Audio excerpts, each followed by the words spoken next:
আসসালামু আলাইকুম রহমতুল্লাহি ওয়া বারাকাতুহু। নাহমাদুহু ওয়া নুসাল্লি আলা রাসূলিল কারীম আম্মা বা'দ। আউযু বিল্লাহি মিনাশ শাইতানির রাজিম। বিসমিল্লাহির রহমানির রহিম। ওয়া ক্বালা নবিয়্যু সাল্লাল্লাহু আলাইহি ওয়াসাল্লাম বাল্লিগু আন্নী ওয়ালাউ আয়া আও কামা ক্বালা আলাইহিস সালাতু ওয়াসসালাম। সম্মানিত সুফি, আপনারা জানেন সারা বাংলাদেশে যে বিষয়টা নিয়ে উত্তাপ, সেটা হচ্ছে ইসকন।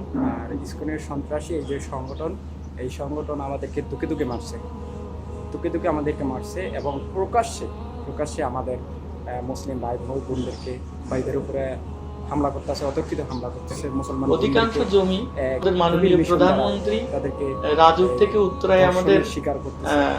আমার মা বোনরা 32 কাঠা জমি দিয়েছেন এবং মাত্র 1 লক্ষ টাকা। যে কিছুদিন আগে আমাদের এই গাজীপুরের যে টঙ্গীর এক ভাই খতিব সাহেব, ওনাকে অপহরণ করে নিয়ে যায়, তো ওনাকে পঞ্চগড় পাওয়া যায়। তো এই ব্যাপারেও আমার মনে হয় যে প্রশাসন এবং সরকারের প্রতিনিধি যারা আছে তারা একেবারেই উদাসীন। এই ব্যাপারে ওনাদের কোনো পদক্ষেপই নেই। তো আমি মনে করতেছি যে এটা প্রশাসন, আমার মনে হয় যেটা যে ইসকনকে হয়তোবা লিড দিতেছে, হয়তোবা ইসকনকে ভয় পাইতেছে, এই কারণে হয়তোবা ওনাদের এই পদক্ষেপগুলো নিতে পারতেছে না। আর দ্বিতীয় কারণ হইতে পারে এটা যে ইসকনকে ওনারা লিড দিতেছে। আমরা দেখছি যে অতীত ফ্যাসিস্ট সরকার যখন হাসিনা ছিলেন, হাসিনার এই 16 বছরের শাসনামলে এই হাসিনার আশ্রয় প্রশ্রয়ে এই ইসকন অনেকগুলো অপ্রীতিকর ঘটনা ঘটাইছে। তার ভিতরে উল্লেখযোগ্য মসজিদের খতিবকে নিয়ে হত্যা করা এবং মন্দির থেকে মসজিদ বরাবর গুলি নিক্ষেপ করা এবং মসজিদের মুসল্লিদেরকে আহত করা। আপনারা জানেন যে একটা কত বড় জঙ্গি সংগঠন, যেখানে 95% মুসলমান, সেই রাষ্ট্রের ভিতরেই আপনার ইসকন মন্দির থেকে গুলি ছুটতেছে। আপনার কি বলে, তারাবি নামাজ বন্ধ করে দিতেছে, মসজিদ বন্ধ করে দিতেছে। কিছুদিন আগেও এই যে বলা হলো যে টঙ্গীর যেই খতিব সাহেবরে অপহরণ করা হলো, এই খতিব সাহেবকে চিঠি দেওয়া হয়েছে 5টা থেকে 6টা চিঠি দেওয়া হয়েছে এবং এই প্রেশার ক্যারেট করা হয়েছে যে মসজিদের যারা কমিটি আছে তাদেরকে, সভাপতি, সেক্রেটারি, প্রত্যেককেই এরকম প্রেশার ক্রিয়েট করা হয়েছে যে খতিবকে এইভাবে কথা বলতে বাধ্য করো যে মুসলমানের এটা বাংলাদেশ এটা বলে কোনোদিন প্রকাশ করতে নিষেধ করবা। দ্বিতীয় নাম্বার হচ্ছে ইসকনের কোনো নাম নিতে নিষেধ করবা। 3 নাম্বার হচ্ছে মুসলিম মেয়েদেরকে হিন্দু ছেলেদেররা যদি সম্পর্ক করে, হিন্দু ছেলেদের সাথে মুসলিম মেয়েদের যদি প্রেমের সম্পর্ক হয়, এটা বৈধ, এরকম মশালা দিবা। এবং বাংলাদেশের যে রাজনৈতিক দলগুলো আছে তাদের নিন্দা পোষণ করবা। হ্যাঁ, শুধু এটাই না, এবং বলা হয়েছে যে এই কি বলে, আরও বলে ইসকনের যে দিকগুলো আছে, ইসকনের দিকগুলো ভালোভাবে পজিটিভলি প্রকাশ করো।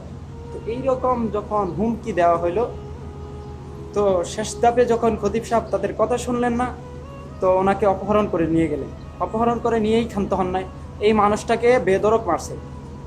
উনি ওনার বাসায় বলতেছেন যে ওনাকে কাচের বোতল দ্বারা, পানি ভরে কাচের বোতল দ্বারা ওনার রান এবং হাতের এই যে এগুলার ভিতরে অনেক মারছে, অনেক জখম করছে।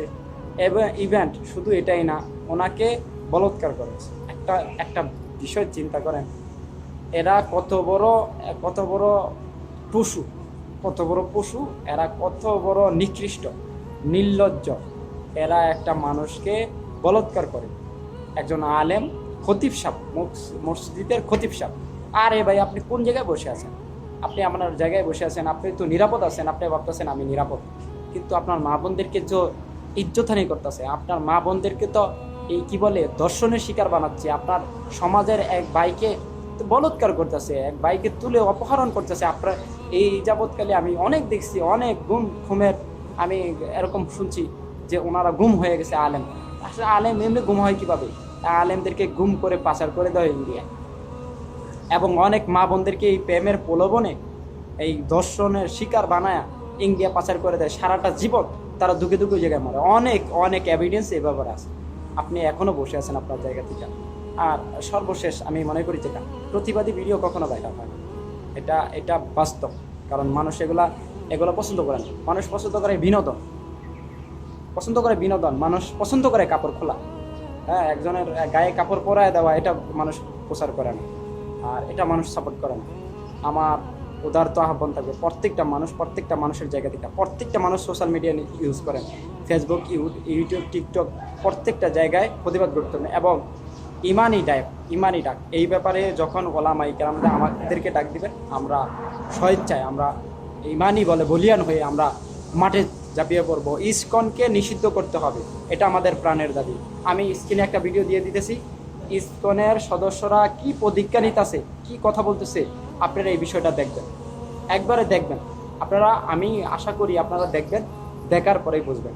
हमने मुसलमानों को कमजोर करना है तो सबसे पहले हमें उनकी लड़कियों पे टारगेट करना होगा। जब हम उनकी लड़कियों पे टारगेट करेंगे अपने आप ही सारे कमजोर हो जाएंगे। এটা বাংলাদেশকে বাঞ্চাল করার জন্য এরকম করতেছে। আর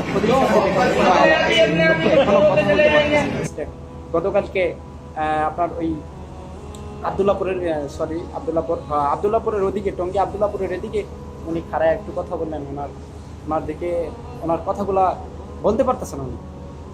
এটা যদি মুসলমানের দেশে, 95% মুসলমানের দেশে আপনার সামনে থেকে আপনার খতিব সাহেব তুলে নিয়ে যায়, আপনার সামনে থেকে আপনার বোনকে অপহরণ করে তুলে নিয়ে যায়, ধর্ষণের শিকার করে এবং তার ইন্ডিয়া পাচার করে, আপনি বসে থাকতে পারবেন? আপনার বাতিজি, আপনার মেয়ে, আপনি পারবেন না বসে থাকতে? তাহলে এরাও তো আমার বোন, এরাও তো আমার বাতিজি, এদের কাছে কেন আসেন না? আমি বুঝি না। এদেরকে কেন সহযোগিতা করেন না? এদেরকে বিচার, আর পুলিশ একবারে উদাসীন, এ ব্যাপারে মামলা নিতে চায় না। ইসকনের নাম শুনলে মামলা নিতে চায় না। সরকার তো কোনো পদক্ষেপই নেয় না।